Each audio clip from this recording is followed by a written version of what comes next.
Hello दोस्तों, नमस्ते। मेरे इस प्यारे इस यूट्यूब चैनल पर आप सभी का स्वागत है। दोस्तों, उम्मीद करता हूं कि सभी ठीक होंगे, अच्छे होंगे और मस्त होंगे, मौज में होंगे। दोस्तों, जैसा कि आपको मालूम है, हम पढ़ रहे हैं टेक्निकल थ्योरी, जिसमें हमने अपना बहुत कुछ पढ़ लिए थे, 3-4 चैप्टर। आज हमारा चैप्टर चल रहा है चालक, प्रचालक, अर्धचालक, और इसमें भी हमने बहुत कुछ पढ़ लिया था। और आज हम पढ़ेंगे कुचालकों का क्लासिफिकेशन करते हैं हम टेम्परेचर के आधार पर, मतलब कि वो कितने वोल्टेज को कितने टेम्परेचर तक वो कुचालक काम इंसुलेटर की भांति कार्य करता है। उसके बाद में वो क्या है, ब्रेक हो जाता है और एक कंडक्टर की भांति कार्य करने लगता है। तो आज हम पढ़ेंगे कि तापमान सहन क्षमता के आधार पर अचालकों का वर्गीकरण, मतलब कि तापमान को कितने टेम्परेचर को वो सहन कर सकते हैं। तो आज हम चलते हैं हमारे टॉपिक पे। तो दोस्तों, सबसे पहले हम जो इंसुलेटर होते हैं उनको हम क्या करते हैं, क्लासों में उसने क्लासिफिकेशन किया है इस हिसाब से कि इंसुलेटर को गए 90 वोल्टेज तक, 90 डिग्री सेंटीग्रेड तक कौन से पदार्थ हैं जो वोल्टेज को सहन कर सकते हैं, उसको टेम्परेचर सहन कर सकते हैं। अगला है 105, 120, 130, 155, 180 या उससे भी ऊपर टेम्परेचर होता है उनको, उनकी क्लासों में कौन कौन से इंसुलेटर हैं जो इतने टेम्परेचर को सहन कर सकते हैं। तो सबसे पहले है हमारा, हमने एक साइड लिख दिया अपने भारत, फिर लिख लिया हमने तापमान, मतलब कि वो कितने तापमान को सहन कर सकते हैं वो पदार्थ। और फिर देखेंगे उस क्लास में कौन कौन से हमारे पदार्थ आते हैं और उस वर्ग में कौन कौन से पदार्थ आते हैं। तो पहला है हमारा वर्ग वायु, मतलब कि वायु। तो वायु हमारे वायु पदार्थ, वायु क्लास के वर्ग होंगे, अचालक होंगे, वो कितने वोल्टेज टेम्परेचर को सहन कर सकते हैं। सबसे पहले ये एग्जाम में बहुत ज्यादा पूछे जाते हैं कि ये क्लास दे देगा या वर्ग दे देगा, और उसका आपसे पूछेगा तापमान कितने टेम्परेचर तक को ये सहन कर सकते हैं। तो आपको ये बहुत ज्यादा जरूरी है याद करके रखना। तो इसको आप याद करके रखिए। तो हमारा जो वायु है, तो वायु का क्या है, मैं एक बार आपको बताना चाहता हूं कि आप किस तरह याद रख सकते हो। दोस्तों, जैसे हम वायु को स्मॉल लेटर में हम कैसे लिखते हैं, इस तरह लिखते हैं, ठीक है।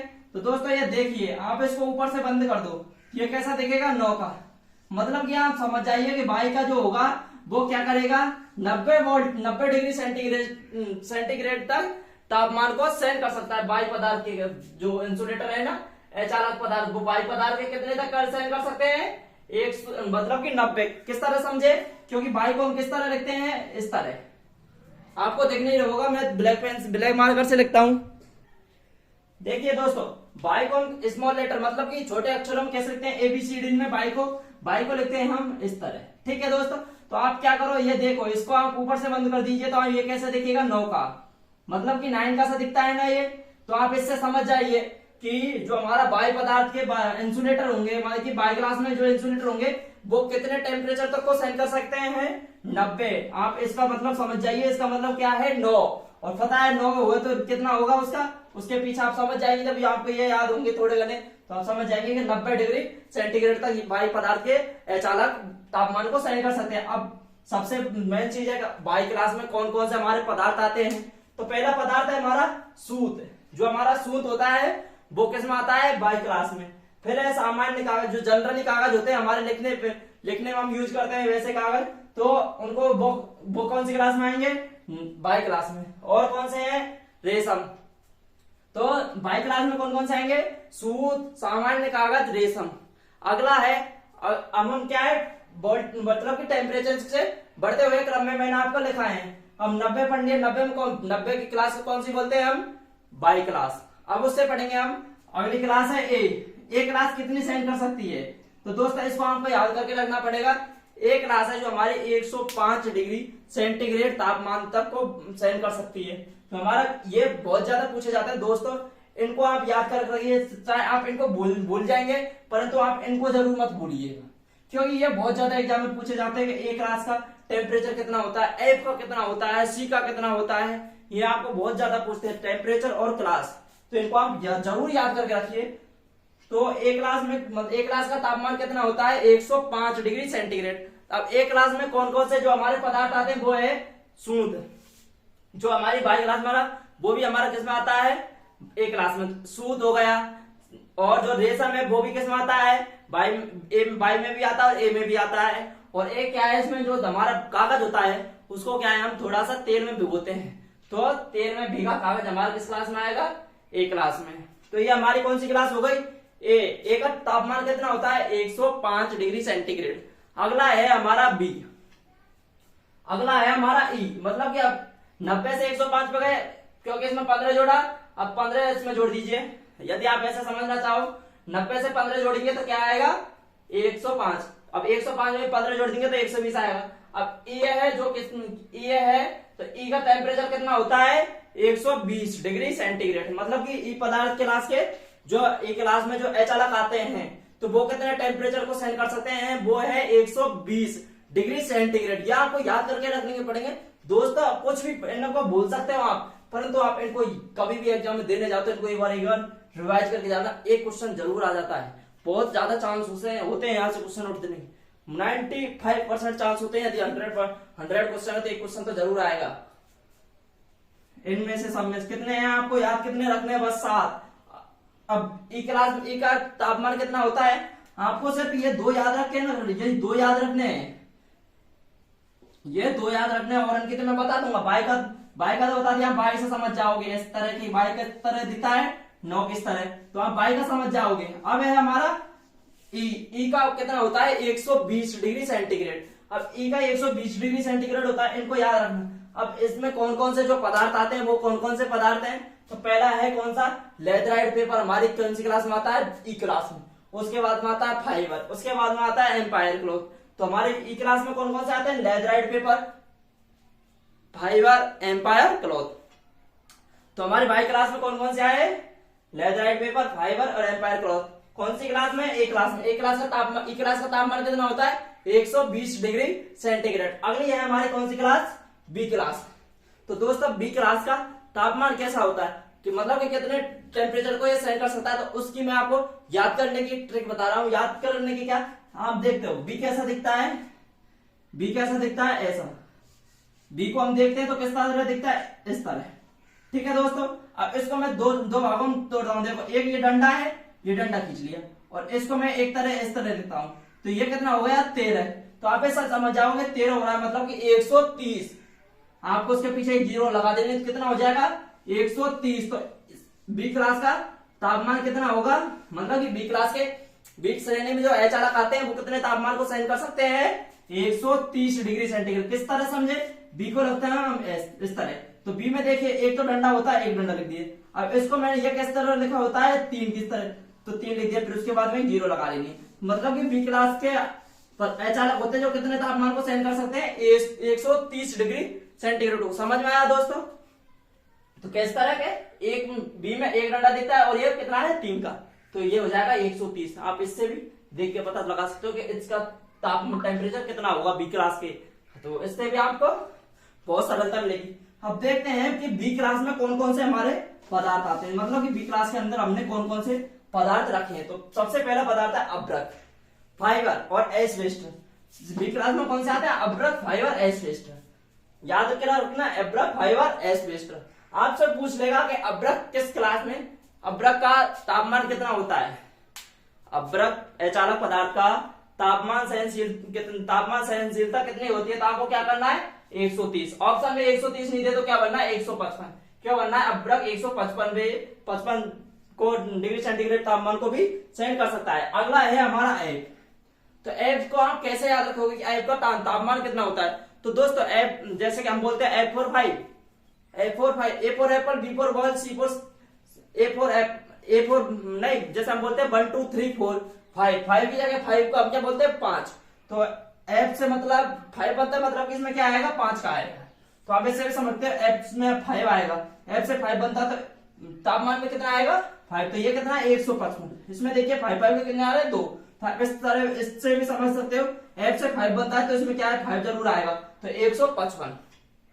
तो F का कितना तापमान होता है? 155।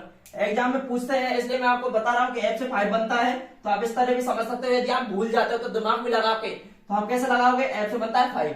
5 का मतलब होगा कि जिसमें 105 के आएंगे, क्या 5 का आएगा? तो हम देखेंगे इनमें से किसमें आ रहा है? एक तो इसमें आ रहा है ए में, और एक इसमें आ रहा है 5 में। तो हमको इसको बनना है क्योंकि इसमें 2 5 के, तो F4 5 या 15 या जो भी आता है 5 के उसमें F से 5, तो आप इसको भी याद करके रख सकते हो। अब एक एफ क्लास में जो हमारे पदार्थ आते हैं वो कौन कौन से हैं, जो हमारे बी क्लास में आते हैं वही एफ क्लास के पदार्थ होते हैं। तो कौन कौन से हैं, अभ्रक, फाइबर, एस्बेस्टस। यदि आपसे पूछ ले कि फाइबर कौन सी क्लास में आता है, वो कितने तापमान को सहन कर सकता है, आपको क्या बनना है 130 या 130 नहीं मिले तो आपको क्या बनना है 155 डिग्री सेंटीग्रेड। तो ये हमारे कितने हो गए, 5 हमने पढ़ लिया। अब है अपना अगला एच, मतलब कि एच क्लास में हमने कौन कौन से अचालक पदार्थ हमने रखे हैं। तो सबसे पहले एच क्लास के अचालक होते हैं जो कितना टेम्परेचर को सहन कर सकते हैं। तो हम कैसे याद रखेंगे कितने टेम्परेचर को सहन कर सकते हैं। तो दोस्तों देखिए एच को हम कैसे लिखते हैं, इस तरह, ठीक है, एच को इस तरह लिखते हैं। हम ऊपर से इसको बंद कर देता हूं, नीचे इसको बंद कर देता हूं। तो देखिए कैसा बन गया 8 का सा, ऊपर से मैंने इसको बंद कर दिया और नीचे से इसको मैंने क्या बंद कर दिया, बंद। तो ये किस तरह बन गया 8 का। तो आप समझ जाइए एच कितने तापमान को सहन कर सकता है 180, क्योंकि इसमें 8 खा रहा है। तो आप इस तरह भी याद रख सकते हो। तो मतलब कि एच पदार्थ के इंसुलेटर होंगे वो कितने तापमान को सहन कर सकते हैं 180 डिग्री सेंटीग्रेड। किस तरह समझ में आया, ये एच है, हमने ऊपर एक लाइन खींच दी एक नीचे खींच दी, देखो 8 का सा बन गया, ठीक है। तो इस तरह आप याद करके रख सकते हैं। तो एच क्लास के अचालक होते हैं जो 180 डिग्री सेंटीग्रेड तापमान को सहन कर सकते हैं। अब इसमें कौन कौन से आते हैं, तो हमारे इसके अंदर आते हैं एलास्टोमर होता है, माइका होता है और फाइबर ग्लास, ये हमारे किस में आते हैं एच क्लास में। अगली है कौन सा, सी, लास्ट एंड आखिरी जो हमारा है वर्ग वो है सी। तो सी में कौन से आते हैं, आपको कहीं कहीं आपको देखने को मिलेगा 180 से ऊपर या 200 से ऊपर या 200 या 200 से ऊपर। तो आपको ये भी देखने को मिले तो भी सी बनना है और ये भी मिले तब भी आपको सी ही बनना है। और सी में सबसे ज्यादा वोल्टेज को सहन कर सकता है वो कौन सा है, पोर्सलेन, क्वार्टज और माइका। तुम देखो माइका के अंदर बहुत ज्यादा प्रॉपर्टी होती है। ये तापमान को देखो 130 डिग्री तापमान से 200 तक भी आइए सहन कर सकता है। तो आप इसको देखिए कि सी को आप किस तरह रखोगे, आप लोग सिर्फ दो आप समझ जाइए, सी है मतलब लास्ट में जाएगा ये, है ना। तो सी कितने को सहन कर सकता है 180 से ऊपर, 180 से ऊपर कितना भी दे आपको उसको टिक मारना है। अगला है आपको ए याद करके रखना जिसका होता है 105, ई याद करके रखना है 120 सिर्फ। और बाई को तो आप समझते हो, बाई को किस तरह लिखते हैं, इस तरह, इसलिए किस तरह दिखता है 9 की इस तरह, इसको समझ जाओगे इसका मतलब 90। सी बी का दिख जाएगा, ये दिखता है ये 13, मतलब एक और जीरो लगा देंगे 130 की तरह। एफ से बनता है 5, मतलब कि जिसमें 5 आएगा वो होगा कौन सा 155। और एच का मतलब 8 का बनता है, एच को हम ऊपर लाइन खींच दें नीचे खींच दें, ये 8 का बनता है, इसका मतलब 180। तो आप इस तरह समझ जाइए। और सी में कौन सा आएंगे जो 180 से ऊपर होंगे, जो भी आपको ऑप्शन मिले 180 से ऊपर या 200 से अधिक, तो आपको क्या बनना है सी। अब इसमें कौन कौन से पदार्थ आते हैं सी में, तो हमारा है पोर्सलिन, जो हमारे इंसुलेटर बने होते हैं वो किसके होते हैं पोर्सलिन। अगला है क्वार्टज या क्वार्टर, फिर है माइका। तो ये हमारा क्या है अचालकों का तापमान सहन क्षमता, मतलब कि कितने टेम्परेचर को ये सहन कर सकते हैं, उस हिसाब से हमने क्या है अचालकों का क्लासिफिकेशन किया है। तो ये आप उनको नोट कीजिए या स्क्रीनशॉट ले लीजिए। फिर हम पढ़ेंगे अचालक पदार्थ, अर्धचालक पदार्थ, क्योंकि हमने चालक पढ़ लिए, कुचालक पढ़ लिए, अब पढ़ेंगे अर्धचालक पदार्थ। दोस्तों अब पढ़ेंगे हम अर्धचालक कि अर्धचालक किन्हें कहते हैं, अर्धचालकों में विद्युत धारा प्रवाहित क्यों नहीं होती है और उनमें करानी है तो किस तरह हम अर्धचालकों में विद्युत धारा प्रवाहित कराते हैं। जो भी हमारे इलेक्ट्रॉनिक्स कंपोनेंट होते हैं वो किसके बने होते हैं अर्धचालकों के बने, क्योंकि वो क्या बहुत कम तापमान पे काम कर, वो उस पे वोल्टेज पे काम करते हैं। तो अधिकतर हमारे जो इलेक्ट्रॉनिक्स उपकरण होते हैं वो अर्धचालक सभी सेमी कंडक्टर होते हैं। तो अर्धचालक हमने अब पढ़ चुके थे, हम चालक को कंप्लीट पढ़ चुके हैं, अचालक को कंप्लीट पढ़ चुके हैं। अब हम पढ़ेंगे कौन सा अर्धचालक के। अर्धचालक में आप नाम से समझ रहे हो अर्धचालक मतलब कि आधा चालक और आधा अचालक, मतलब कि अर्धचालक का मतलब क्या हुआ आधा चालक। अब आधा चालक है तो आधा क्या होगा अचालक, नाम से ही पता चल रहा है अर्धचालक, जिसमें आधे गुण चालक के होते हैं उसे अर्धचालक कहते हैं, और आधे गुण जब चालक है तो आधे गुण किसके होंगे कुचालक के। तो हम क्या बोल सकते हैं इसको वे पदार्थ। अर्धचालक में हम क्या डेफिनेशन क्या दे सकते हैं, वे पदार्थ जो न तो पूर्णतः चालक होते हैं, मतलब कि आधे चालक है, पूर्णतः चालक 100% चालक नहीं है ना, आधा चालक है, और जो नए ही पूर्णतः कुचालक होते हैं, मतलब कि जो पूरे कुचालक भी नहीं है अर्धचालक आधे चालक और आधे कुचालक। दोनों में क्या है, चालक की भी प्रॉपर्टी है और कुचालक की भी प्रॉपर्टी है। तो ऐसे पदार्थों को हम क्या कहेंगे, अर्धचालक। समझ में आया कि अर्धचालक किसे कहेंगे, जो न तो पूर्णतः चालक की भांति व्यवहार करते हैं और न ही पूर्णतः अचालक की भांति व्यवहार करते हैं, उन्हें हम बोलते हैं अर्धचालक। समझ में आया, अर्धचालक किसे कहते हैं कि जो न तो पूर्णतः चालक होते हैं और न ही पूर्णतः अचालक होते हैं, उन्हें बोलते हैं हम अर्धचालक। दोस्तों अर्धचालक क्या है, इनका जैसे ही हम अर्धचालकों का तापमान बढ़ाते हैं, मतलब कि टेम्परेचर बढ़ता जाता, तो ये क्या करते हैं, चालकता बढ़ती जाती है। और जैसे इनका टेम्परेचर क्या कम करते हैं तो इनकी चालकता क्या करती है, घटती जाती है। दोस्तों देख, टेम्परेचर बढ़ेगा तो प्रतिरोध बढ़ेगा, ठीक है, और इनका प्रतिरोध बढ़ने पर इनकी चालकता घटती है। नहीं, इनका क्या है, उल्टा होता है, अर्धचालकों में उल्टा होता है। यदि इनका प्रतिरोध बढ़ेगा तो क्या है, नहीं, तापमान बढ़ेगा तो इनका प्रतिरोध घटेगा, और प्रतिरोध घटेगा तो इनकी क्या है, चालकता बढ़ेगी। अर्धचालकों में उल्टा होता है, क्योंकि इसका तापमान बढ़ाओगे तो इनका क्या है, प्रतिरोध घटता है, और जब प्रतिरोध घटता है तो क्या है, चालकता बढ़ती है। तो क्या समझ में आया कि अर्धचालक पदार्थों का तापमान बढ़ाएंगे तो इनकी चालकता बढ़ेगी, और तापमान घटाएंगे तो इनकी चालकता घटेगी। तो दोस्तों मैंने ये पॉइंट लिखा है, अर्धचालक शून्य तापमान पर, इसको बोलते हैं हम परम शून्य तापमान। परम शून्य तापमान किसे बोलते हैं, 0 डिग्री सेंटीग्रेड को हम परम शून्य तापमान बोलते हैं। किसको बोलते हैं, परम शून्य तापमान। 0 डिग्री सेंटीग्रेड को हम क्या बोलते हैं, परम शून्य तापमान पर यह अचालक की भांति कार्य करता है। और जो हमारा रूम होता है, रूम का टेम्परेचर होता है, मतलब कि 27 डिग्री सेंटीग्रेड पर यह क्या है, चालक की भांति कार्य करता है। किस पे, 27 पे किसकी भांति कार्य कर रहा है, चालक की भांति, और 0 डिग्री पर किसकी भांति कार्य कर रहा है, अचालक की भांति। तो दोस्तों समझ में आया, मतलब कि 0 डिग्री सेंटीग्रेड पर वो अचालक की भांति कार्य करता है, और 27 डिग्री टेम्परेचर पर वो चालक की भांति कार्य करता है। ये क्या है, अचालक पदार्थों के गुण, मतलब कि कुछ उनकी प्रॉपर्टी हैं, उनमें क्या है, कुछ गुण है। तो ये पहला गुण है कि अर्धचालक शून्य तापमान पर अचालक की भांति कार्य करता है, जिसको हम परम शून्य तापमान बोलते हैं। 0 डिग्री सेंटीग्रेड को हम परम शून्य तापमान बोलते हैं। उस पर कैसे, किस तरह व्यवहार करेगा, अचालक की भांति, मतलब कि उसमें से कोई धारा वो फ्लो नहीं करेगा। और जैसे ही हम उसका टेम्परेचर अपने रूम के टेम्परेचर के ऊपर जाते हैं और रूम के टेम्परेचर तक जाते हैं, तो ये क्या है, चालक की भांति व्यवहार करने लगता है। मतलब कि वह क्या करेगा, विद्युत धारा का प्रवाह करेगा, मतलब कि उसका फ्लो करेगा, विद्युत धारा को फ्लो करेगा। तो समझ में आया कि परम शून्य तापमान पर अचालक की भांति, और सामान्य तापमान मतलब कि रूम टेम्परेचर पर चालक की भांति कार्य करता है। अगला है दोस्तों, अचालक पदार्थ क्या होते हैं, मतलब कि अर्धचालक पदार्थों में क्या है, मोस्टली ये क्या है, विद्युत धारा का प्रवाह नहीं करते, क्योंकि इनमें बहुत ज्यादा कुचालक के गुण पाए जाते हैं। अर्धचालकों में ज्यादातर गुण किसके पाए जाते हैं, कुचालक के। इसलिए इनका क्या है, जब कुचालकों का क्या होता है, प्रतिरोध अधिक होता है। तो मैंने लिखा है कि अर्धचालकों में सबसे ज्यादा कुचालक का गुण पाया जाता है। किसका, अर्धचालकों में सबसे ज्यादा गुण किसका पाया जाता है, कुचालक का।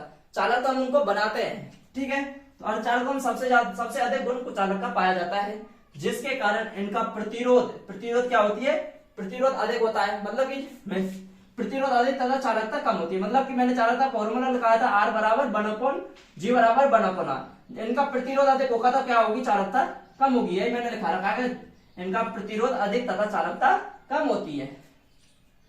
तो ये भी समझ में आया कि अर्धचालकों में सबसे ज्यादा गुण किसका पाया जाता है, अचालक का। और जब अचालक का गुण है तो आपको पता है कि अचालक पदार्थों में प्रतिरोध का गुण सबसे ज्यादा होता है, इसलिए प्रतिरोध का मान क्या होगा, अधिक। जब प्रतिरोध अधिक है तो चालकता कम होगी। अगला पॉइंट है, जो हमारे अर्धचालक पदार्थ होते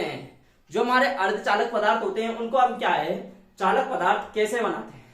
तो अर्धचालक पदार्थों को चालक पदार्थ बनाने के लिए हम उनके अंदर क्या है, कुछ सामग्री को क्या है मिलाते हैं। मतलब कि जो कुछ अंदर चीज अदर पदार्थ मिलाते हैं, तो जिसके कारण क्या है, इन अर्धचालक पदार्थ को हम चालक पदार्थ बनाते हैं। जो हम कोई दूसरी अशुद्धि मिलाते हैं, मतलब कि अशुद्ध उसको मिलाना ही होगा, तो वो क्या है, दूसरी कोई अशुद्धि है, मतलब शुद्ध अशुद्धि। दूसरे अशुद्ध किसे कहते हैं, जो प्योर होता है। अब ये क्या हो जाएगा, अशुद्धि, क्योंकि अर्धचालक में कुछ मटेरियल का बना होगा और उसमें कोई अन्य पदार्थ मिला रहे हैं, तो वो क्या होगा, अशुद्ध।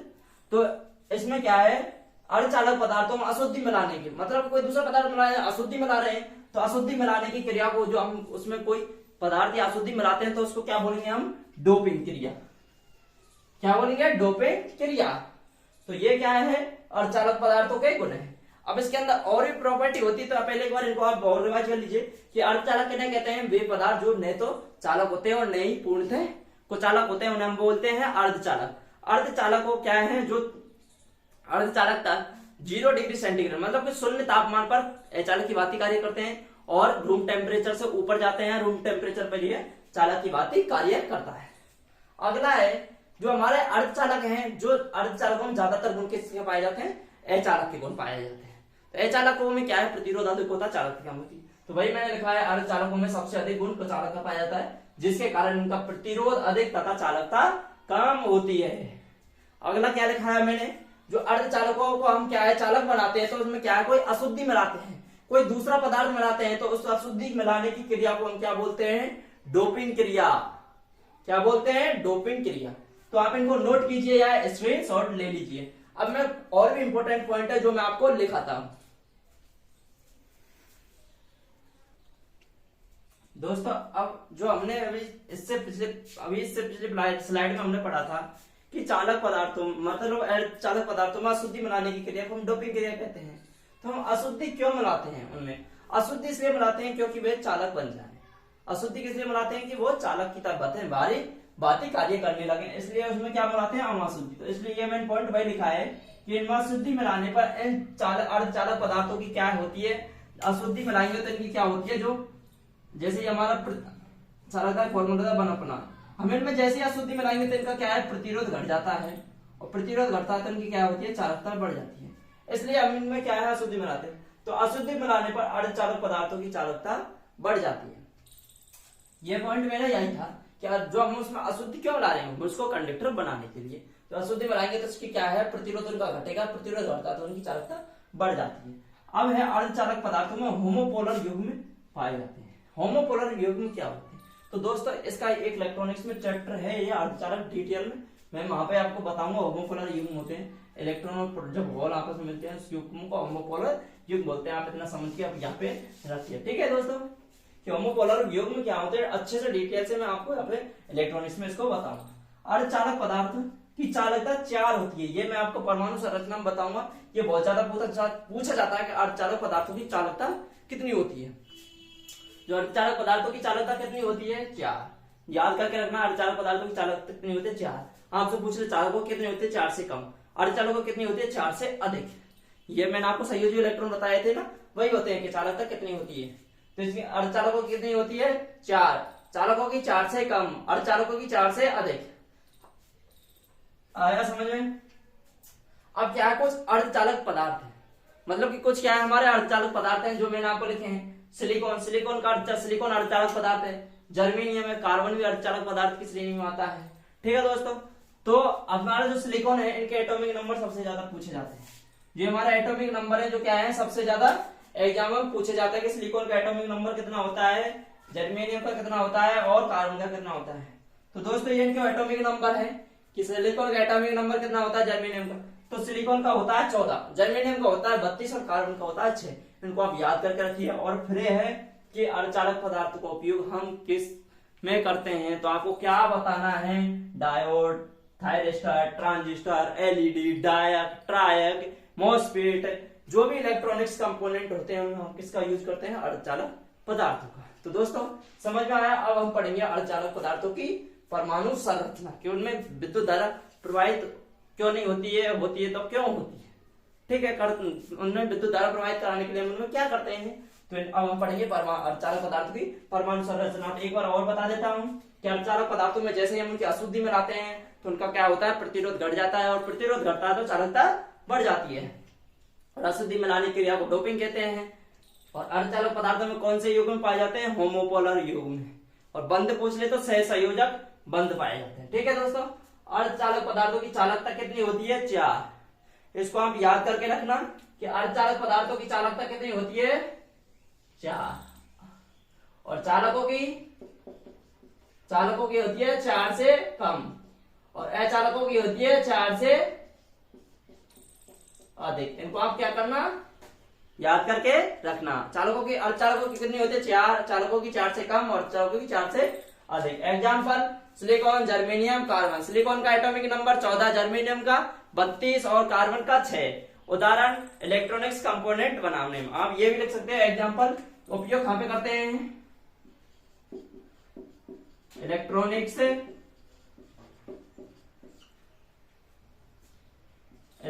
उपकरण बनाने में। ठीक है दोस्तों, किसमें करते हैं हम, इलेक्ट्रॉनिक्स उपकरण बनाने में। तो आप इनको नोट कीजिए। अब हम पढ़ेंगे अर्धचालक पदार्थों की परमाणु संरचना। तो आप इनको नोट कीजिए। अब पढ़ेंगे हम अर्धचालक पदार्थ की परमाणु संरचना की। अर्धचालक पदार्थ की परमाणु संरचना क्या होती है। तो अर्धचालक पदार्थ मैंने आपको बता दिया कि डेफिनेशन क्या होती है। जो नहीं तो चालक होता है, नहीं पूर्णतः अचालक होते हैं, उन्हें हम बोलते हैं अर्धचालक पदार्थ। अर्धचालक पदार्थ होते हैं दोस्तों, उनकी क्या है, परमाणु संरचना होती है। उनमें किस कारण से वो नहीं तो चालक होते हैं, नहीं पूर्णतः वो चालक होते हैं। तो दोस्तों सबसे पहले मैं आपको ये बताने देता हूँ कि मैं स्टार्टिंग से आपको बताते आ रहा हूँ संयोजी बैंड और चालन बैंड क्या होते हैं। तो संयोजी बैंड और चालन बैंड एक दूसरे के, अर्धचालक पदार्थों में संयोजी बैंड और चालन बैंड एक दूसरे के क्या है, ऊपर नीचे ओवरलैप भी नहीं करते और ज्यादा दूर भी इनके बीच में दूरी भी नहीं होती। मतलब ये क्या है, वर्जित ऊर्जा अंतराल। इसका मान क्या है, जिसको हम क्या बोलते हैं, वर्जित ऊर्जा अंतराल। ठीक है, या गैप। ये क्या होता है, वर्जित ऊर्जा अंतराल। अब देखो चालक पदार्थों में वर्जित ऊर्जा, ये दोनों क्या होते हैं, चालन बैंड और संयोजी बैंड एक दूसरे के ऊपर नीचे ओवरलैप करते थे। अर्धचालक पदार्थों में इनके बीच में क्या था, बहुत ज्यादा स्पेस था। परंतु अर्धचालकों में क्या होता है, इनके बीच मध्य में क्या है, कम स्पेस होता है। तो इनमें क्या है, इनमें दोनों में चालन बैंड और संयोजी बैंड में इलेक्ट्रॉन की संख्या, ये हमारा संयोजी बैंड होता है और चालन बैंड में ये हमारा चालन बैंड होता है। इन दोनों में इलेक्ट्रॉन की संख्या हमारी क्या होती है, समान होती है। मतलब कि चालन बैंड में भी 4 इलेक्ट्रॉन होते हैं और संयोजी बैंड में भी 4 इलेक्ट्रॉन। अब ये क्या है, इस कंडीशन में क्या है, अचालक की भांति कार्य करता है। ठीक है, जब दोनों बैंडों में हमारे क्या है, समान इलेक्ट्रॉन होते हैं, तो ये क्या किसकी भांति कार्य करता है, अचालक की भांति कार्य। दोस्तों जैसे ही हम क्या करते हैं, इसको हीट देते हैं, मतलब कि संयोजी बैंड को क्या करते हैं, हीट देते हैं। कुछ भी हम इसमें शुद्धि मिलाते हैं तो हमारे क्या है, संयोजी बैंड के इलेक्ट्रॉन चालन बैंड में चले जाते हैं, क्योंकि इनके बीच में एनर्जी के ये कितना होता है, 1 इलेक्ट्रॉन। ठीक है दोस्तों, अर्धचालक पदार्थों के लिए संयोजी बैंड वर्जित ऊर्जा अंतराल का मान कितना होता है, Eg का मान 1 इलेक्ट्रॉन वोल्ट। तो ये क्या है, इस गैप को पार कर जाते हैं। तो इस गैप यहां से निकलकर ये किस में चले जाते हैं, चालन बैंड में। और ये चालन बैंड में चले जाते हैं, इलेक्ट्रॉन क्या कर जाता है, मूव कर जाता है। इलेक्ट्रॉन को मूव करना क्या कहलाता है, विद्युत धारा कहलाता है। तो हमारे क्या है, उस पदार्थ में विद्युत धारा प्रवाहित हो जाएगी। तो समझ में आया कि अर्धचालक पदार्थों की परमाणु संरचना क्या होती है। पहले तो अर्धचालक पदार्थों में चालन बैंड और संयोजी बैंड, ये हमारा चालन बैंड, ये संयोजी बैंड। इनके मध्य में जो वर्जित ऊर्जा अंतराल Eg का मान है वो क्या होता है, 1 इलेक्ट्रॉन वोल्ट। इसका मान कितना होता है, 1 इलेक्ट्रॉन वोल्ट। कितना होता है, 1 इलेक्ट्रॉन वोल्ट। किसका मान, इस Eg का मान। ठीक है दोस्तों, इसका मान कितना होता है, 1 इलेक्ट्रॉन वोल्ट। जिससे क्या है, ये संयोजी बैंड के इलेक्ट्रॉन इस 1 इलेक्ट्रॉन वोल्ट वाले गैप को आराम से पार कर जाते हैं। यदि हम इसमें कोई अशुद्धि मिलाते हैं, टेम्परेचर को बढ़ाते हैं, तो ये क्या है, इलेक्ट्रॉन यहाँ से निकल करके इसमें इस बैंड में चले जाते हैं। ठीक है दोस्तों, 1-2 इलेक्ट्रॉन बीच में खत्म भी हो जाते होंगे, परंतु ये इलेक्ट्रॉन इसमें पहुंच जाते हैं। ठीक है दोस्तों, तो इसमें क्या है, जब विद्युत हमारे इलेक्ट्रॉन मूव कर जाते हैं तो वो पदार्थ क्या है, विद्युत धारा का प्रवाह करता है। मतलब कि हमारा चालक पदार्थ क्या बन जाता है, कंडक्टर बन जाता है। तो दोस्तों, और जब इसमें क्या है, सामान्य तापमान में, तो क्या है, यह चालक पदार्थ क्यों कहलाता है, क्योंकि इसमें संयोजी बैंड में और चालन बैंड में इलेक्ट्रॉन हमारे कितने होते हैं, 4। मतलब कि इस कंडीशन में जब ये क्या है, चालक की बातें करेंगे, और जैसे ही हमारे इलेक्ट्रॉन संयोजी बैंड से चालन बैंड में चले जाएंगे तो वह क्या है, चालक की बातें। क्योंकि पता है दोस्तों, 4 या 4 से अधिक इलेक्ट्रॉन होते हैं जब किसी बैंड में, तो वो किसकी बातें, संयोजी बैंड में जब 4 या 4 से अधिक इलेक्ट्रॉन होते हैं तो वो किसकी बातें कार्य करता है, अर्धचालक की बातें। और जब 4 से कम होते हैं तो किसकी बातें कार्य करता है, चालक की बातें। अब इसमें क्या है, 4 से अधिक, 4 या 4 से अधिक, तो ये किसकी बातें कार्य करेगा, चालक की बातें। और मतलब अर्धचालक की बातें। अब जब इसमें से इलेक्ट्रॉन यहाँ पे चले जाएंगे तो कितने क्या कम हो जाएंगे, मतलब कि इसमें क्या है, इलेक्ट्रॉन कम, तो इलेक्ट्रॉन चालकों में कम होते हैं, तो संयोजी बैंड में इलेक्ट्रॉन की संख्या घट गई, मतलब कि 3 तक रह जाएगी। तो ये किसकी बातें कार्य करेगा, चालक की बातें। तो दोस्तों, अर्धचालक पदार्थों में चालन बैंड तथा संयोजी बैंड के मध्य वर्जित ऊर्जा अंतराल जो इसका मान होता है वो कितना होता है, 1 इलेक्ट्रॉन वोल्ट। इस गैप का मान। ठीक है दोस्तों, ये आपको गैप दिख रहा है ना, ये गैप, इसका मान कितना होता है, 1 इलेक्ट्रॉन वोल्ट। और इसको हम किससे लिखते हैं, Eg से। तो इसमें लिख लीजिए Eg बराबर 1 इलेक्ट्रॉन वोल्ट। ठीक है दोस्तों, अब अगला है जो हमारे अर्धचालक पदार्थ हैं उनमें संयोजी बैंड, ये हमारा संयोजी बैंड, ये हमारा चालन बैंड, इसमें क्या है, इलेक्ट्रॉन की संख्या 4 होती है। इलेक्ट्रॉन की संख्या दोनों में 4 4 होती है, परंतु जब हम शुद्धि बनाते हैं तो इनमें क्या हो जाता है, डिस्टर्बेंस हो जाता है दोस्तों, है ना। अब है हमारे जो सिलिकॉन के लिए ये वर्जित ऊर्जा अंतराल, मतलब इनके बीच के गैप का मान अलग होता है और जर्मेनियम के लिए अलग होता है। तो सिलिकॉन के लिए क्या है 1.1 इलेक्ट्रॉन वोल्ट और जर्मेनियम के लिए क्या है 0 इलेक्ट्रॉन वोल्ट। ठीक है दोस्तों, इनको आप कैसे याद रखोगे, जर्मेनियम का वर्जित ऊर्जा अंतराल मान ज्यादा होता है कि सिलिकॉन का। तो दोस्तों जर्मेनियम के देखिए सिलिकॉन मतलब कि सिलिकॉन में आता है से और से बनता है सोना, और जर्मेनियम में आता है जैसे बनता है जलेबी। तो दो चीज है, सोना और जलेबी। तो सोने का भाव ज्यादा होता है मार्केट में का जलेबी का, तो आप कहोगे के साथ सोने का भाव ज्यादा होता है। तो दोस्तों सामान्य बात है, सोने का वर्जित ऊर्जा अंतराल में ज्यादा होगा और जलेबी का कम होगा, मतलब कि जर्मेनियम का कम होगा, सिलिकॉन का ज्यादा होगा। जर्मेनियम का कितना होता है 0.7, सिलिकॉन का कितना होता है 1.1। जब आप पढ़ते रहोगे मैं आपको बात बीच बीच में बहुत याद करके याद दिलाता रहूंगा, आपको याद हो जाएंगे। तो आज हमने पढ़ा चालक अर्धचालक के बारे में, और आज ये हमारा चैप्टर क्या हो गया फिनिश। कल से हम अपना नेक्स्ट चैप्टर स्टार्ट करेंगे, और अब मैं आपको बताता हूँ कि मैं ट्रांसफॉर्मर भी आपको स्टार्ट करने वाला हूँ। तो आप ज्यादा से ज्यादा वीडियो को शेयर करें और ज्यादा से ज्यादा स्टूडेंटों को जोड़ें, अपने जो भी फ्रेंड्स है उनको भी मेरे बारे में बताएं, और आपको क्लास कैसी लगती है तो एक कमेंट्स करके जरूर बताएं, और क्लास को पूरी देखा करो दोस्तों। यदि आप रेगुलर हमारे साथ बने रहिए तो आपसे मुझे भी प्रेरणा मिलेगी, और मैं भी आपको अच्छे से अच्छा कंटेंट प्रोवाइड कराने की वो करूंगा उम्मीद। तो दोस्तों मिलते हैं नेक्स्ट चैप्टर के साथ, नए जोश के साथ। तो जय हिंद, जय भारत दोस्तों।